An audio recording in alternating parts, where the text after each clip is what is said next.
Ya está el chochólogo con nosotros. Disculpe, Gustavo, que me emocioné. Esto del ISD es importante. Yo creo que debemos volver. Esto no afecta a la gente del pueblo. Chochólogo, ¿cómo le va? Buenos días. Buenos días, mis queridos amigos. Jaime, Gustavo, un gusto poder compartir con todos ustedes en este preciso momento. Espero que se encuentren bien, de salud al menos, porque con el tema de la inseguridad uno tiene que aprender a escapar de las balas. ¿Cómo están? Hay que andar muy protegido, no, porque nadie está protegido en este momento. Con cuidado, mucho cuidado. Hay que tener mucho cuidado ahora, mi querido chochólogo, Andrés Durán.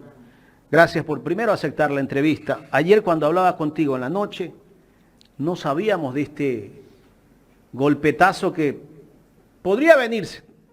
Podría venirse, no sabemos si es que se viene o no se viene, chochólogo. Tú como sociólogo, tú eres sociólogo, me gustaría que, Sociólogo. por eso es que te dices chochólogo, ¿verdad? Sí, un sociólogo cholo en tal caso. ¿Qué impacto tendría el pueblo ecuatoriano si es que se da ese impuesto de aumentar el IVA del 12 al 15%? Mira, yo tengo que aclarar que economista no soy. Sin embargo, creo que un análisis de economía política sí vale la pena. Coincido plenamente con lo que ha planteado el expresidente Correa, con lo que ha planteado o han planteado varios analistas económicos, como el doctor Carlos de la Torre, Marco Flores. Bueno, hay una serie de economistas heterodoxos que han planteado cuestionamientos claros y precisos, justamente este tema de el aumento del impuesto al valor agregado, el IVA. Hay muchas alternativas. Ustedes han mencionado la posibilidad de que suba del 3 al 5. Tú, Jaime, has dicho al 7% por las condiciones que estamos viviendo. Yo les quiero decir que en este momento, por ejemplo, el sector que importa combustibles tiene el 0% de ISD. El 0%, queridos colegas, queridos oyentes, gente que nos sintoniza en este preciso momento. El 0%. Esto es una brutalidad, o sea, y encima recuerden ustedes que existió un decreto ejecutivo permisivo por el expresidente de la República, el señor Guillermo Lasso, el de los zapatitos rojos, que dijo en su momento no solo el 0%, sino que adicionalmente los importadores de combustibles pueden utilizar toda la infraestructura de Petroecuador a costo cero, cero. Y creo que este es un poco el análisis de la economía política, porque la economía también tiene que ser analizada desde la perspectiva de quién gana y quién pierde, de la relación de poder. Y hoy, obviamente, el poder lo detentan los grandes grupos económicos, empresariales de este país, los importadores, a los que les gusta expoliar la economía nacional. De hecho, ustedes pueden revisar tranquilamente cómo los bancos e instituciones financieras, con el Banco de Guayaquil a la cabeza, han expoliado la economía, han sacado recursos fuera del territorio nacional. Y claro, mientras el impuesto a la salida baja, el impuesto a la salida de divisas baja, aumenta incluso el propio patrimonio que tienen estas instituciones financieras. Entonces, fíjense aquí la distorsión que existe en el país cuando se discute al respecto de la economía política desde la perspectiva de quién gana y quién pierde, quién tiene el poder y quién realmente no lo tiene, a pesar que los que no lo tienen son muchos más y los que tienen son un grupo minúsculo. Entonces, el ejemplo de la importación de combustibles y las empresas que fueron en primera instancia acreditadas por el expresidente Lenín Moreno y en segunda instancia impulsadas por el expresidente Guillermo Lasso, han expoliado aún más la economía nacional. Calculen, por ejemplo, solo uno de los casos, Agnamar, que es una de las compañías. ¿Cuánto recurso ha sacado de la economía nacional? Recurso que hasta el 2020 significaba un 5% en el impuesto a la salida de divisas. Después del decreto ejecutivo, que me parece que fue a finales del 2021, esos recursos ya no ingresan al erario público. Pero el presidente de la República lo que propone es dar un garrotazo a todos los ecuatorianos con el aumento del IVA, que es un impuesto directo que lo consumimos, digamos, lo pagamos lo tasamos absolutamente todos en cada producto que se adquiere en la cotidianidad del ecuatoriano de a pie. Entonces, yo creo que acá la perspectiva de economía política del equipo asesor del presidente de la República no existe, porque no se está sopesando quién está ganando y quién está perdiendo. Si ya tenemos una recesión en este preciso momento, si solo en el 2023 salieron 80,000 ecuatorianos que pasaron por la zona del Darién, y adicionalmente se calcula que desde el 2020 hasta la fecha son más de 700,000 ecuatorianos que han salido ya del país, según cálculos extraoficiales, y 300,000 ecuatorianos del 2021 al 2023. A pesar de esa circunstancia y a pesar del desempleo y las condiciones precarias que están viviendo hoy por hoy las familias ecuatorianas, nos clava un impuesto al valor agregado, aún más todavía, teniendo poca claridad sobre la política de seguridad que tenemos hasta el momento, porque lo único que ha planteado el presidente es dar bala. Y estructuralmente, no existe ninguna iniciativa. Esto es lo realmente problemático que me parece a mí que tenemos que discutir los colegas periodistas, la opinión pública y sobre todo la ciudadanía y la sociedad en su conjunto. Ha planteado, o sea, él está combatiendo la violencia, pero no las causas. ¿De dónde sale esa violencia, chochólogo? De la desatención del Estado. Yo creo que ahí está un poco la respuesta, Jaime. O sea, me parece que hay una combinación de varias variables y varios factores que operan en esta circunstancia extraordinaria, distópica que vive el país. Pero principalmente es la ausencia del Estado. O sea, ¿cómo le puedes exigir a las organizaciones narcodelictivas que depongan las armas en un lugar, en un territorio que ha sido manejado los últimos 3 años por estas organizaciones? Es decir, ni siquiera existen instituciones como el registro civil. Vayan ustedes a la zona de Mataje, en la provincia de Esmeraldas, querida provincia de Esmeraldas, y se van a dar cuenta que ni siquiera tienen procesos de cedulación los niños de entre 11 y 12 años. Entonces, ni siquiera el Estado tiene la capacidad de abastecer algo tan básico como una cédula de identidad, como la identidad de un ciudadano, y están exigiendo que depongan las armas. Eso sucede porque no existió la presencia del Estado, porque el Estado dejó de ser aparente en algunas zonas y pasó a ser ausente absolutamente, dándole un margen de maniobra absoluto a las organizaciones narcodelictivas. Y esto es lo extremadamente preocupante que vive hoy por hoy el país.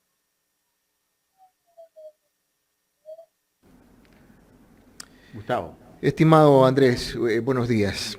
A ver, Buenos días. usted no es psicólogo, ya dijo que usted es chochólogo. Entonces, exactamente, por ahí van las cosas. Pero podríamos analizar un poco los discursos del presidente para entender cuál es hacia dónde enrumba esa psiquis de la población. Un día antes, Daniel Noboa dice: yo no puedo ahogar a la ciudadanía con impuestos. Y un día después manda un proyecto para elevar al 15% el IVA, donde va a encarecer definitivamente todo en el país y va a poner la soga al cuello a la economía de los más desprotegidos de la población. ¿Cómo entender esto? A ver, mi querido Gustavo, hermano, yo tampoco lo entiendo. De hecho, no existe una lógica dentro de la reflexión política, económica que ha hecho el presidente de la República. Es lo que venimos conversando.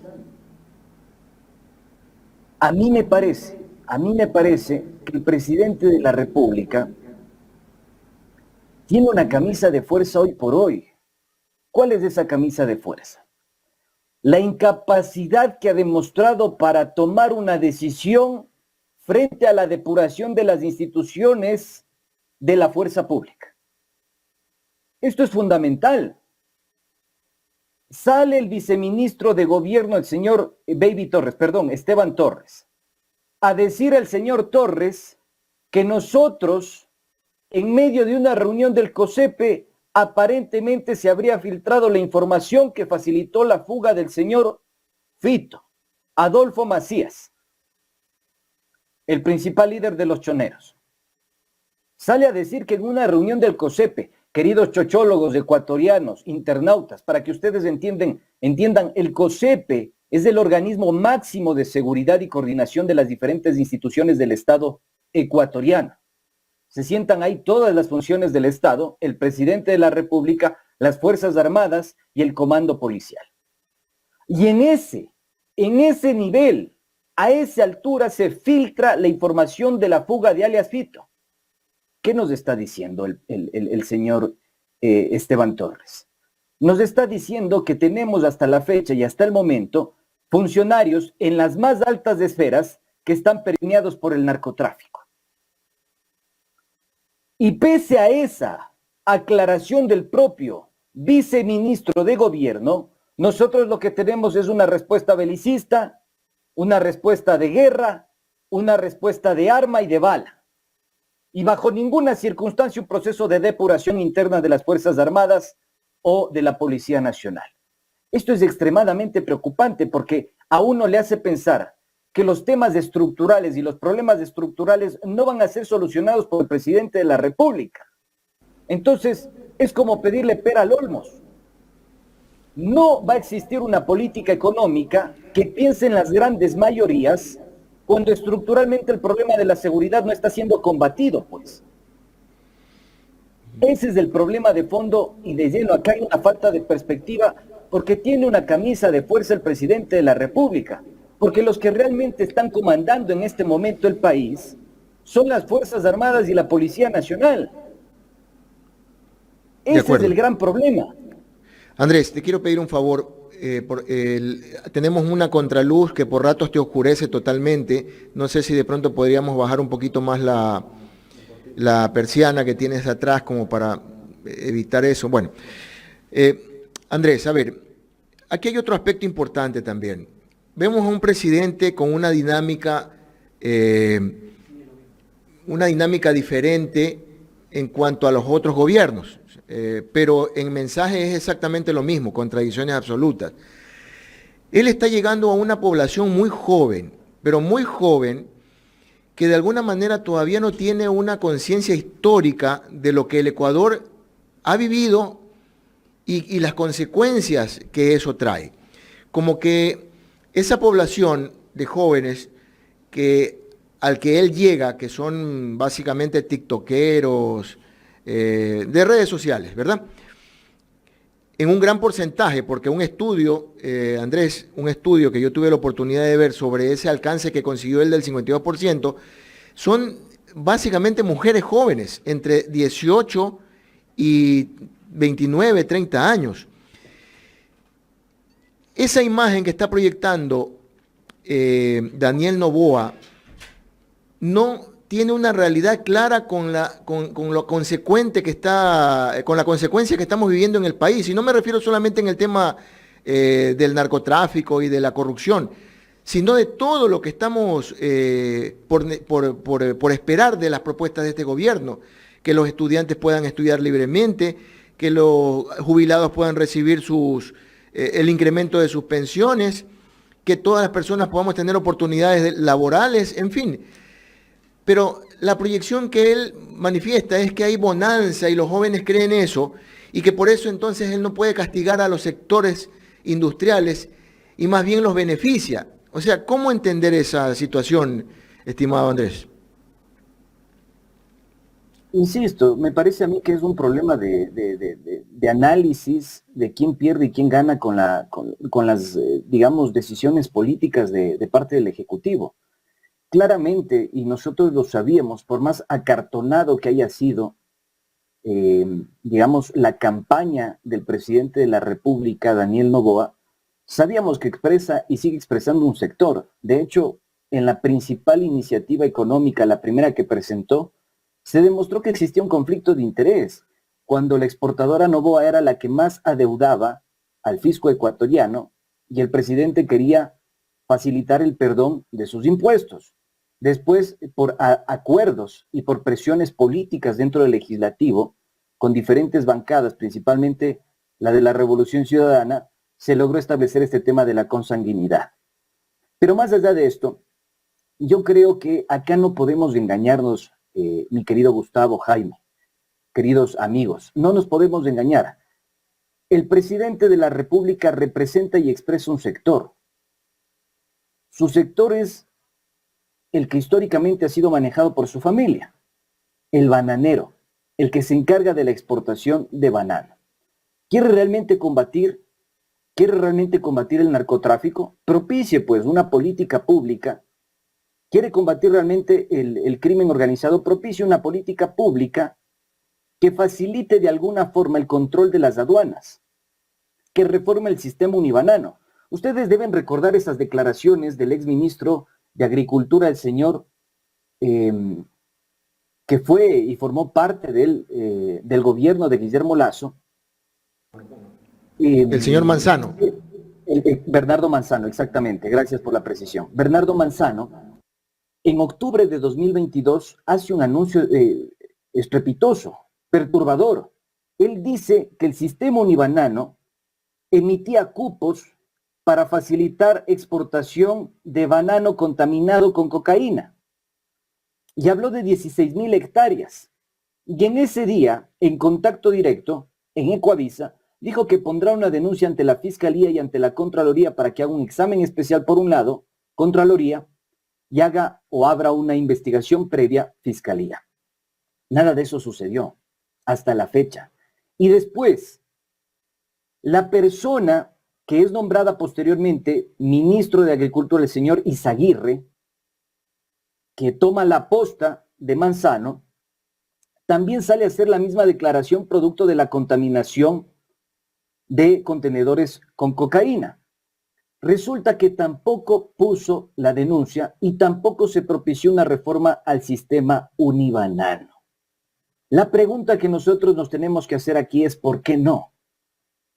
¿Y qué acciones ha tomado el Ministerio de Agricultura y el presidente de la República hasta la fecha, sabiendo que el 60% de las exportaciones de este país son aupadas por el sector bananero? Por eso es tan, digamos, sensible a la contaminación. ¿Qué acciones existen estructuralmente hablando? Nada. Manzano te habló de un sistema de blockchain.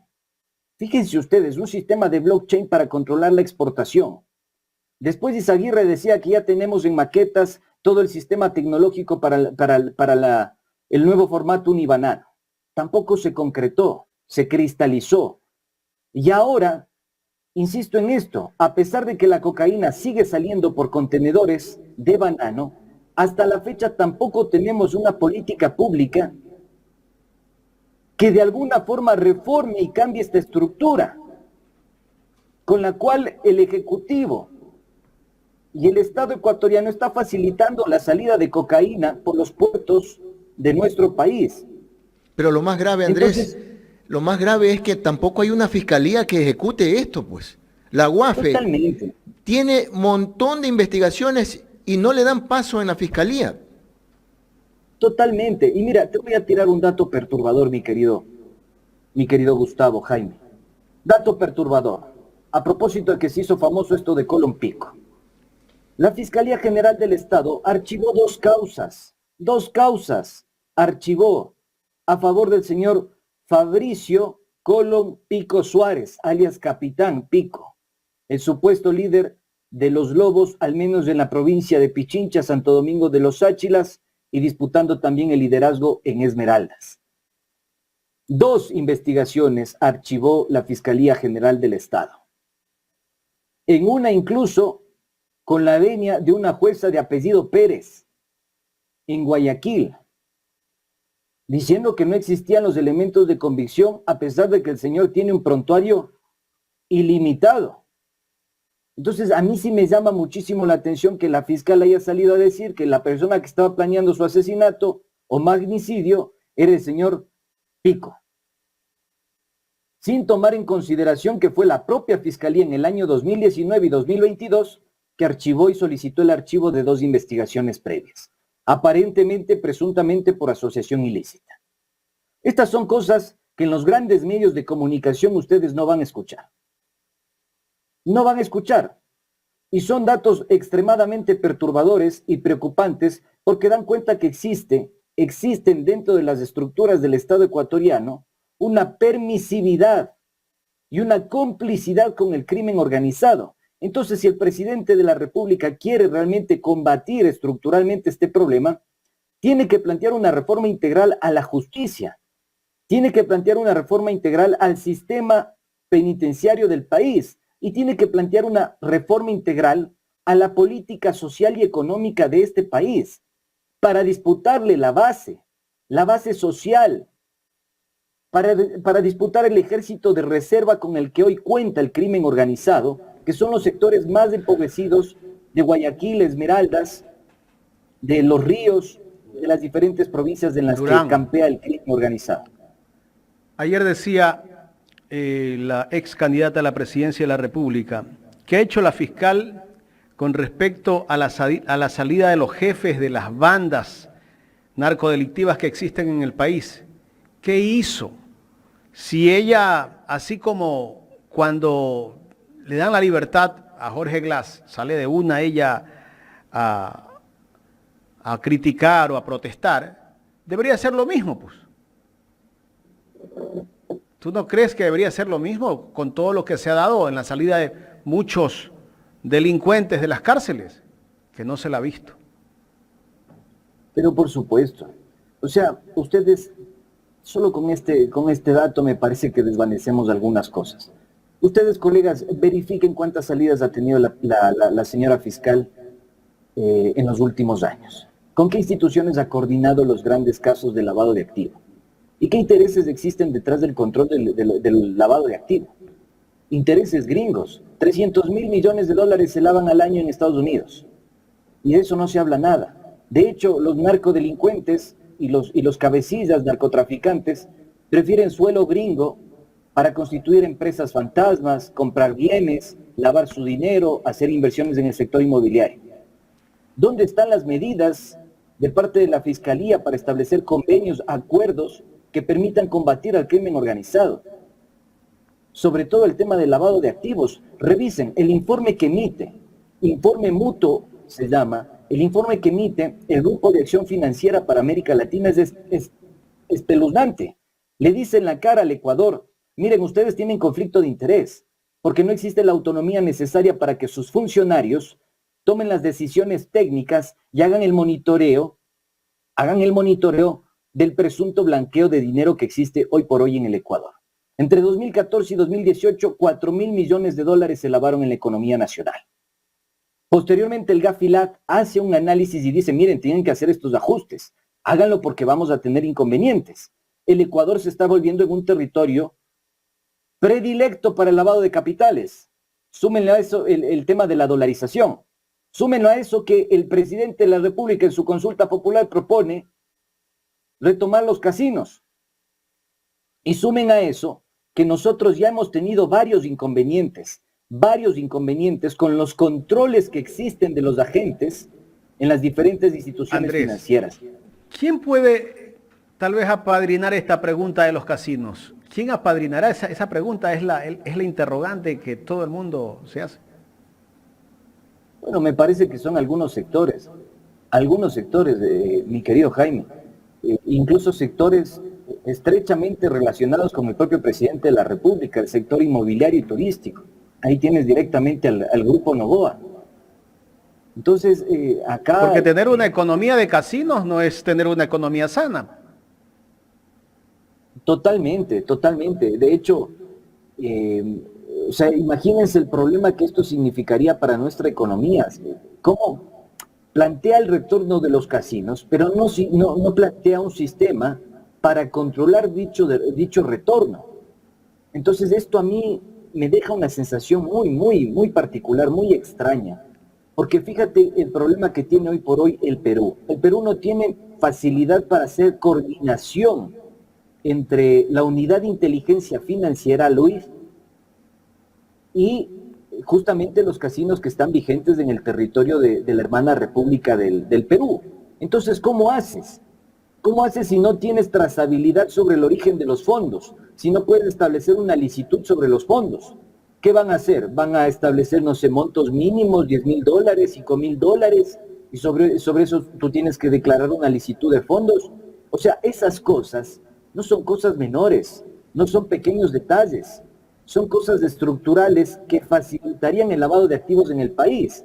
Y adicionalmente a eso, por favor, queridos ecuatorianos, dense en cuenta, dentro de los 21 grupos que son considerados terroristas por el presidente de la República según el artículo 111, no se ha mencionado nada sobre la mafia albanesa y la mafia italiana. Mafia albanesa que tiene sus capitales, según los certificados de integración de capital que yo los he presentado en mi programa, en el Banco de Guayaquil, que pertenece al expresidente de la República, Guillermo Lasso, y en el Banco Bolivariano, que pertenece a un embajador de Guillermo Lasso, el señor Salazar Arrarte. Entonces, ¿de qué estamos hablando? ¿Las medidas son estructurales, son paliativas o son selectivas? A mí me parece que son paliativas y selectivas. No son estructurales y no van a solucionar los problemas de violencia e inseguridad que está viviendo el Ecuador. Andrés, si bien es cierto, nuestro país no es un país que podríamos decir productor de droga. La droga entra por las fronteras, sale por los puertos. La otra interrogante, ¿cómo entran las armas a nuestro país? Bueno, yo no estaría tan seguro que el Ecuador no sea hoy por hoy productor de droga. No estaría tan seguro. Incluso yo he tenido la posibilidad de conversar con algunas fuentes protegidas que me han informado que ya existen incluso laboratorios en las provincias de Los Ríos, Esmeraldas, laboratorios que se encargan de la refinación. Tal vez para refinarla. Sí. Y hay algunos centros de acopio bastante grandes en lugares que tienen pistas clandestinas en el territorio nacional, que entran y salen sin ningún tipo de control de los radares supuestamente de la Policía Nacional. Pero el tráfico de armas, yo ayer le comentaba, perdóname la infidencia, mi querido Jaime, en la conversación que teníamos previo a coordinar esta entrevista, le comentaba a Jaime y le decía, mira hermano, incluso están llegando testimonios a este servidor que ratifican y confirman que el tráfico de armas se está haciendo de la siguiente manera. Salen avionetas desde la provincia de Los Ríos, van a Texas, Estados Unidos, cargan, hacen la compra y la adquisición de armas y salen en la misma avioneta y paran en la provincia de Los Ríos. Incluso esto me lo ha confirmado un alto agente Gravísimo. de la Policía Nacional. Adicionalmente a eso, súmenle ustedes lo que está sucediendo con la frontera entre el Ecuador y Perú, por donde ingresaría la mayor cantidad de armamento. Entonces, ¿qué están haciendo para controlar esto? Yo ayer le decía a Jaime, el torrente sanguíneo, ¿cuál es del crimen organizado? El financiamiento, pues. ¿Qué están haciendo para combatir ese financiamiento ilegal, ilícito, ese dinero sucio? Siguen operando 26 compañías relacionadas con la mafia albanesa y la mafia italiana en el Ecuador. Están vigentes, activas, vivitas y coleando. Yo no he visto que el presidente haya ordenado la intervención inmediata, la clausura y el decomiso de sus capitales que, digamos, circulan libremente en el sistema financiero del país. Eso no ha sucedido. Eso quiere decir que van a tener y van a seguir financiados. O capaz la guerra no es contra ellos, porque seguramente existan grandes grupos económicos que son beneficiarios de estas prácticas lesivas para la economía nacional. Seguimos, estamos dialogando con el chochólogo Andrés Durán. Gustavo Jiménez tiene más inquietudes. Gustavo. Sí, yo quiero un poco analizar, Andrés, porque he escuchado algunos mensajes tuyos, algunos análisis respecto al tema carcelario. Y la verdad es que para el Ecuador no es nada extraño ver que toda esta crisis que vivimos viene desde ahí, desde las cárceles del país. Desde el gobierno de Lenín Moreno, desde ahí parte todo. De ahí se tomaban, acribillaron, masacraron, eso fue algo horrible en ese gobierno de Lenín Moreno, donde finalmente lo que hicieron fue negociar con los líderes de las cárceles para que tengan el control. Y en el gobierno de Lasso no se hizo absolutamente nada. Pero lo que más preocupa es que en el nuevo gobierno el presidente ha dicho que él va a tener el control total a tal punto de que ya presentó los planos de las nuevas cárceles. Pero días antes de la fuga del señor Fito, ponen a una encargada de la dirección y hace suponer que eso fue intencional. ¿Qué opinas tú al respecto? Para la fuga de Fito me refiero, ¿no? Bueno, esto, mira, yo lo trabajé, espero que el contraluz esté mucho mejor. La verdad es que la pifié, no me di cuenta. Espero que Te vimos, te vemos ahí. Ya, perfecto. Mil disculpas por eso. Pero yo este tema lo trabajé el día de ayer en mi programa y hay algunas cosas reveladoras. Mira, fíjate tu primer datito perturbador, de color si quieres. Se ha ejecutado apenas el 6% del presupuesto del SNAI en el año 2023. Información pública, ustedes lo pueden verificar. El 6% del presupuesto del SNAI en el año 2023. Una cosa que estremece. Son 7 millones de dólares de 120 millones de dólares. ¿Cómo puedes combatir la inseguridad si no tienes sistemas de control? Otro dato perturbador. Un solo examen especial ha hecho la Contraloría General del Estado. Un solo examen ha hecho la Contraloría General del Estado para auditar el ingreso y la salida de personas de las cárceles y vehículos. Y lo ha hecho a una sola cárcel, que es un centro penitenciario femenino en La Libertad. ¿Cómo puedes combatir? O sea, cuando el presidente nos habla de unidad y de aunar esfuerzos, lo primero que debería hacer es liderar a las instituciones del Estado ecuatoriano y decirle, a ver, usted, señor Contralor, haga su trabajo. Le solicitamos un examen especial inmediatamente para identificar el modus operandi de las bandas criminales, quiénes entran, quiénes salen, porque incluso yo sospecho que hasta empresarios han terminado visitando a los cabecillas del crimen organizado. Andrés, para entrar en el tono de lo perturbador, te voy a dar mi conclusión a lo que tú acabas de decir. Si las bandas financiaban a la policía para poder arreglar los vehículos, ¿no crees que de pronto financiaba el SNAI? Pero por supuesto, es que eso es una realidad. Y mira, en este examen que hacen del año 2020, porque esa es la fecha de la cual data, se identifica que incluso los agentes penitenciarios facilitaron el ingreso de una persona que no era abogada y que tenía las intenciones de asesinar a una persona, a una ciudadana que estaba dentro del sistema de protección de víctimas y testigos. Eso es una brutalidad. Y nadie dice nada al respecto. Entonces ya te doy estos dos datos que a mí me parecen bastante decidores. Y el tercer elemento, que también lo convierta al Ecuador en un caso sui generis, porque deberíamos ser considerados así, república sui generis, es que la señora que es detenida, o mejor dicho, que es solicitada en captura inmediata, 24 horas después de la fuga de Fito, era una persona, una servidora pública de apoyo 2. De apoyo 2. Esto es lo estremecedor. Me refiero a la señora Cusco Ramírez Nelly Narcisa. Esta es la señora que es solicitada por la Fiscalía General del Estado. ¿Y sabes qué es lo llamativo de todo esto? Que la señora estaba como encargada en la dirección de la penitenciaría. Correcto. Esto no tiene parangón. Entonces yo que empiezo a conjeturar que evidentemente esto estaba planificado, estaría planificado, habría sido planificado para que alias Fito salga de la penitenciaría. Porque no puede ser que pongas a una servidor público 2 como directora de una cárcel.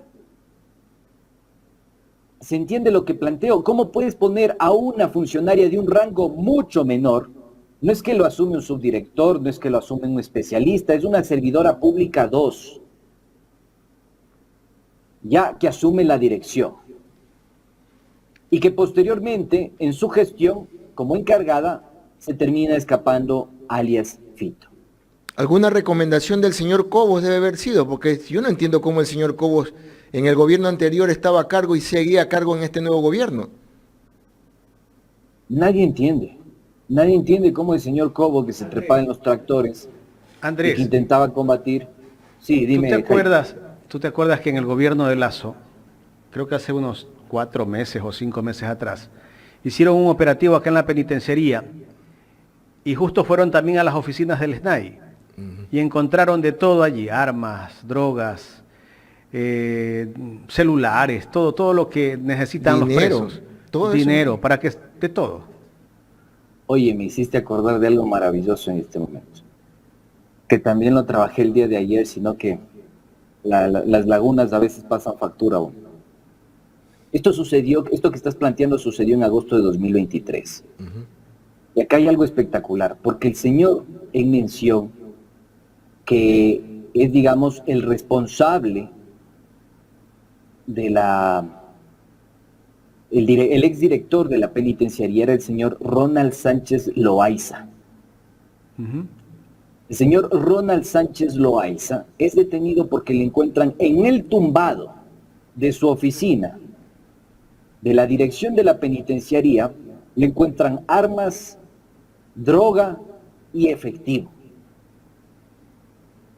Los militares intervienen con el amparo del estado de excepción, porque creo que nos encanta a nosotros del estado de excepción. Entonces los militares intervienen, decomisan las armas, arman un parte policial, los policías, los chapitas, arman un parte policial, y en ese parte policial, cuando tiene que calificar la flagrancia el juez, dice que no se puede calificar la flagrancia porque el parte policial está mal elaborado. Y aunque lo detienen flagrantemente al director Sánchez Loaiza, que incluso fue asesor del señor Lenín Moreno, fue asesor de la presidencia de la República, le dicen, vaya nomás a su casa, siga dirigiendo, siga comandando la penitenciaría. No ha pasado absolutamente nada. Ahora entendemos por qué el país está así.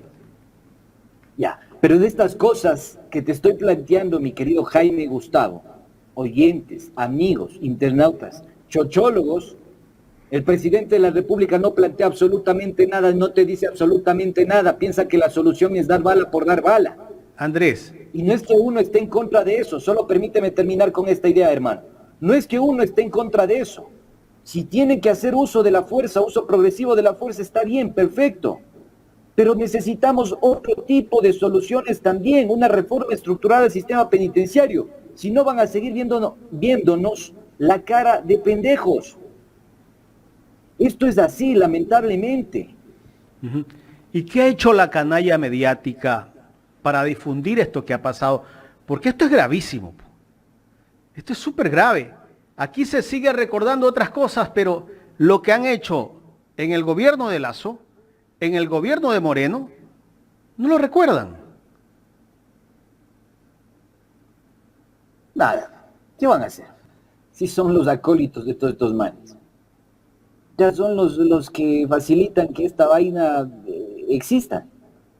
Y yo no descartaría, incluso hasta podrían, como los mismos chats de Norero así lo han evidenciado, hasta podrían ser beneficiarios de dineros mal habidos. Fíjate, yo hice el detalle de cómo incrementó el patrimonio de un medio digital en este país, del medio digital La Posta. Establecimos cómo en un solo año facturaron más de $1.500.000. ¿Le has ido requete bien? Que mejor regalen un poquito de publicidad, porque uno en cambio tiene que estar raspando la olla, hermano. Así andamos todos. Intenta hacer un trabajo honesto. Mientras que estos gallos, con fondos públicos, fondos del Estado ecuatoriano, de todos los ecuatorianos, se han dado una vida de gángster. Y yo no tengo miedo en decirlo, se los digo así de frente, porque lo que ellos hicieron al comunicarse con un narcotraficante y facilitar información de un narcotraficante para publicarla, eso no es moral, no es ético. No es ético. Y no me vengan a decir que es el tratamiento de fuente riesgosa, porque eso no es así. Yo soy investigador. Yo soy investigador y me he encargado también de hacer acercamientos con fuentes que pueden ser peligrosas, pero no le voy a dar la legitimidad absoluta a una fuente, o me voy a engañar con una fuente, o voy a hacer ñañazgos con una fuente que está relacionada directamente con el crimen organizado, y a su vez es responsable de las masacres carcelarias, de las masacres humanas que hemos vivido estos últimos años en el país. Y no solo eso, sino que los fondos públicos, es decir, con fondos tuyos, de Jaime, de los ecuatorianos, de Gustavo, de todos, hemos pagado su lucro cesante. Entonces esto es realmente estremecedor. Y esa canalla mediática, como tú bien señalas, no ha hecho absolutamente nada para establecer una pedagogía comunicacional y política sobre lo que hoy sucede en el Ecuador. ¿Por qué? Porque tiene intereses sobre lo que está pasando. Porque dime qué sectores, si no son los financieros, los banqueros, los grandes grupos económicos, no son beneficiarios del lavado de activos en este país. Del lavado de activos en este país. ¿Acaso no vemos todos los días con asombro cómo se abren sucursales que comercializan productos en toda la ciudad? Por ejemplo, acá en Quito, ¿no vemos que a nivel nacional existen pollajerías con el mismo nombre, que nunca tienen un solo cliente, pero que cada vez abren más sucursales? ¿No vemos cómo se construyen edificios en todo el país que están absolutamente abandonados? O sea, necesitamos un baño de verdad. Y sobre estas cosas, los medios o la canalla mediática no dice absolutamente nada. Es decir, son cómplices de lo que está pasando en el Ecuador. Andrés, entonces a alguien le conviene que el país siga como está, pues. No, por supuesto, hermano. Eso es así. Eso es así. Les conviene que el país esté en esta situación, porque alguien está lucrando y concentrando ese dinero mal habido. Y principalmente es del sistema financiero, pero no solo el sistema financiero. Mira, en el último informe mutuo que emite incluso el Gafi, establece que hay incluso nuevos sistemas de lavado de activos en el Ecuador relacionado con las microfinanzas. Es decir, ya no solo circula en el gran capital financiero, sino también en las microfinanzas. Dígase captación ilegal de dinero, caso Don Nasa, que hasta el momento no ha sido solucionado. Dígase cooperativas de ahorro y crédito que pululan y han sido, no sé, como caca de chivo. Los efectos piramidales que se han presentado en redes sociales. Y el esquema Ponzi. Entonces, chuta, cada vez hay más de estos temas y la política pública impulsada por el Ejecutivo, los organismos de control, las instituciones de control, cada vez entienden menos de este tema. O no quieren entender o no entienden, no les da la tuspa, como decía mi abuelo, o simplemente son cómplices. Son cómplices de la sangre derramada de ecuatorianos en esta guerra que estamos viviendo. Andrés, ¿y qué me dices tú de los narcos generales que denunciaron? Pero no sabemos. Por ahí un general tiene un patrimonio de 10 millones de dólares. No sé si es que la familia de él era muy pudiente económicamente. Y hay no solo los oficiales, ¿no? Hay gente de tropa que tiene 3 casas, 3 carros, 3 mujeres. Las Fuerzas Armadas, también debe haber gente que está involucrada en cosas de narcotráfico y que también se lo ha denunciado. ¿Qué hace Fiscalía al respecto? ¿Qué están haciendo? Porque tampoco escucho al presidente de la República, que por lo menos no he leído, que dentro de una pregunta diga, vamos a depurar a la policía y las Fuerzas Armadas, porque aquí se habla de otras cosas, pero cuando hablan de Fuerzas Armadas, cuando queremos escuchar algo de Fuerzas Armadas, no hay nada. Por acá, mira, esa respuesta es muy simple. Por acá tengo a un querido oyente que nos escribe y nos dice, claro, pues Churri, vos sabes que para hacerse los tontos son vivísimos. Creo que con esa respuesta estamos, mi querido Jaime. No les interesa. No, pues al presidente tal vez no le interesa, ¿no? Porque si le quitan el respaldo a las Fuerzas Armadas, la policía, la cosa no va a andar bien. Totalmente, obvio. Pero adicionalmente a esto, el caso de los narcogenerales, que fui una de las personas que también lo denunció. Fíjense cuánto tiene el señor detenido y relacionado en el caso Metástasis. Hagan el mismo ejercicio, esto es sencillo para Contraloría y Fiscalía, muy sencillo. Ellos tienen que solo dar una orden a la UAF y ya está. El señor general detenido, Efraín Ramírez, el general Ramírez, que manejó el SNAI, inteligencia y también